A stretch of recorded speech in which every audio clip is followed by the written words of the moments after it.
tas-saħħa ta' Birkirkara ser tinfetaħ klinika speċjalizzata bil-għan li tgħin il-persuni bid-Down syndrome li jbatu bl-obeżità.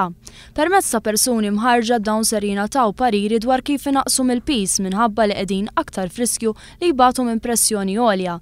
Dan ħabbru l-Ministru tas-Saħħa Godfrey Farrugia meta l-ġimgħa filgħodu għala il-ġimgħa dedikata għall ġurnata dinjija tas-saħħa.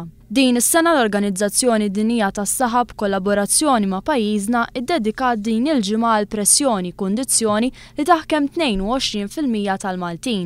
Il-Ministru Farrugia saħaq fuq l-importanza li titqajjem kuxjenza dwar il-prevenzjoni u l-kura għal din il-kundizzjoni li twassal għal mart ieħor bħalma huma apoplessija, obeżità u kolesterol għoli kif ukoll li żżid ir-rata tal-mortalità qabel iż-żmien.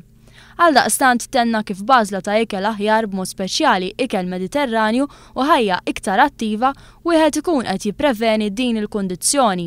Id-Direttriċi tal-Promozzjoni tas-Saħħa u l-Prevenzjoni tal-Mart, Dr. Charmaine Gauci, saħqet kif lan kien li n-nies jiġu mħeġġa jagħmlu check-ups tal-pressjoni, dan għax hija kundizzjoni li ħafna drabi ma jindunawx biha u għalhekk huwa importanti li jsir monitoraġġ regolari tal-pressjoni.